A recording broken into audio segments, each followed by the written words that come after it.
The morning of October 5th, 1789, the women living in Paris had finally had enough. The price of bread had skyrocketed tenfold due to the political and economic incompetence of the leadership of France. They could no longer afford to feed their children. The mothers and wives, in their rage, ransacked the city armory for weapons and then marched on the seat of power, the Palace of Versailles. The hungry crowd was 60,000 strong and easily overthrew the king's guards as they stormed the glistening estate. What they found inside shook them to the very core. A gluttonous orgy of food and drink, gold and mirrors, bejeweled trappings, and vast, disgusting waste of resources in a time of total austerity for the people of France. As life got harder for regular people, it seemed to get better for the elite. The revelation whipped the crowd into a frenzy, and they dragged the king and queen back to Paris, and, well, you know the rest of the story. Chop, chop. The regime that stood for 1,000 years toppled over the price of bread and a shortage of, well, baby food, technically. Does this sound familiar to you? Did Marie Antoinette ever say, "Let them eat cake"? Historians don't know. But what we do know is that our modern-day version of "Let them eat cake" goes something like this. This is something you can get through the mail. Okay. Run out. Can I show me? you? Yeah, absolutely. This is the episode of Cribs I never knew I needed. Oh my, wow. Other people in our family go for some other flavors, but chocolate, and then we have some other chocolate here.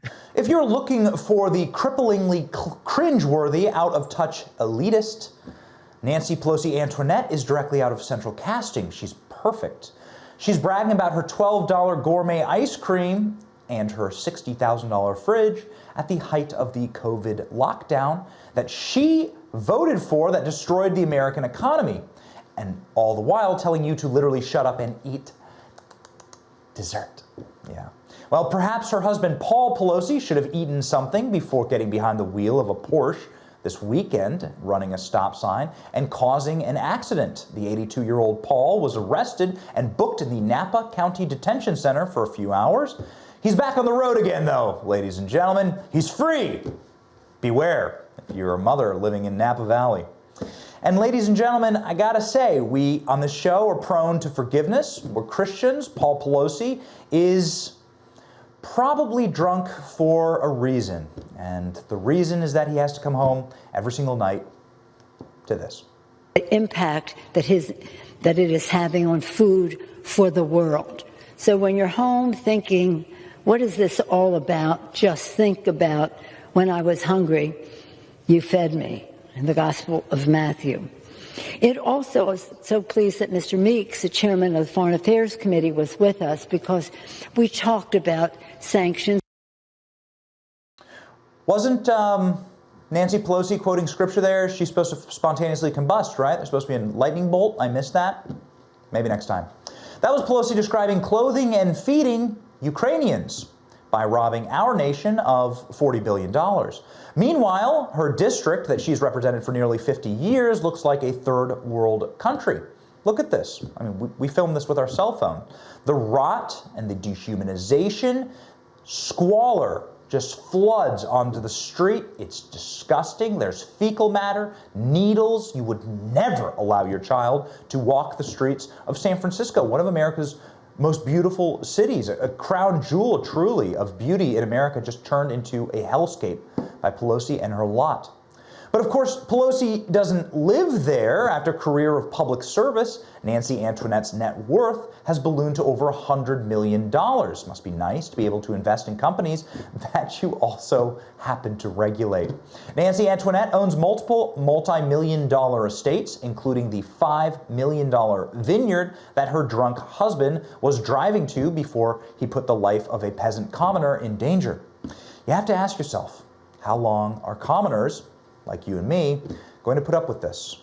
America was founded to destroy the aristocracy, not to create it anew. The American globalist empire is as corrupt and rotted as the old empires of Europe. But we get something incredibly wrong in our criticism as conservatives. It's not about hypocrisy. Oh, it's hypocritical, they're flying in private jets.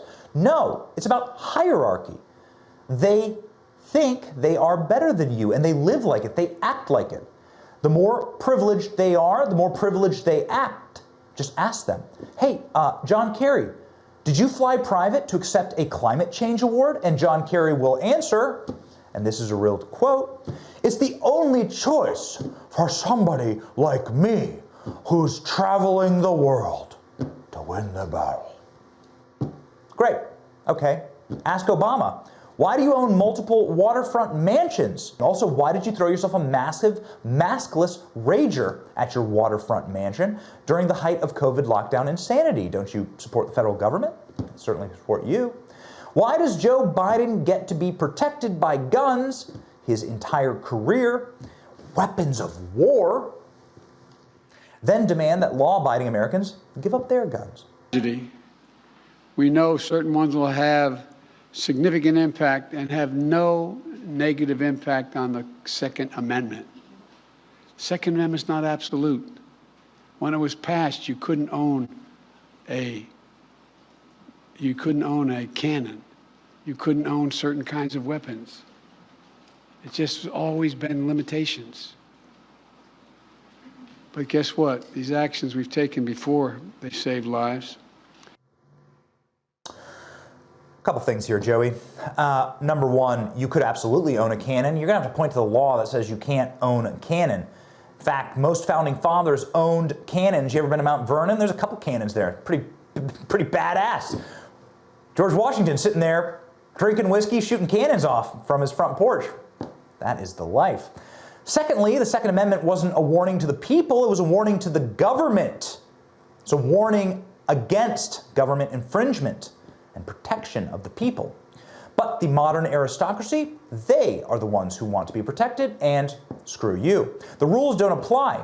Hunter Biden, for instance, broke multiple gun laws when he lied on his NICS form to get a handgun in 2018. Will Joe Biden throw his own son in jail? Kind of like Hunter Biden, or Hunter Biden's ex-girlfriend and the widow of his dead brother, threw his handgun into a dumpster that was right by his school. Will either of them see prison? No, they were protected by the Secret Service actually when this happened. So it's hierarchy. Again, hierarchy. Paul Pelosi and Hunter Biden and Hillary Clinton's lawyer, they all walk free after demonstrable evidence of wrongdoing this week. It's the January 6th grandmothers with little American flags who are in jail currently rotting for trespassing. We followed the Durham trial very closely. Michael Sussman did lie to the FBI. The FBI said so. Sussman said so. All the evidence said so. But a jury pool of Clinton donors protected their own, the powerful and the elite, the hierarchy. So the question is, how long will we keep getting robbed? Corrupt, arrogant hierarchies always lead to a Versailles-like moment where the people can only take so much. The dehumanization reaches its limit. By the way, have you checked on the price of bread recently? Let's go ahead and see, where's it at? Americans hit by the worst inflation in decades could face a summer surge in prices for bread and baked goods. The overall cost of groceries already up 10% in March from a year earlier. And now folks in the bread industry are warning that prices could rise another 35% in the months ahead, pun not intended. The cost of bread is up 35%. Mothers can't find food for their children. Boy, where have I seen this before? November, ladies and gentlemen, of 2022. It's going to be a revolution. Be there.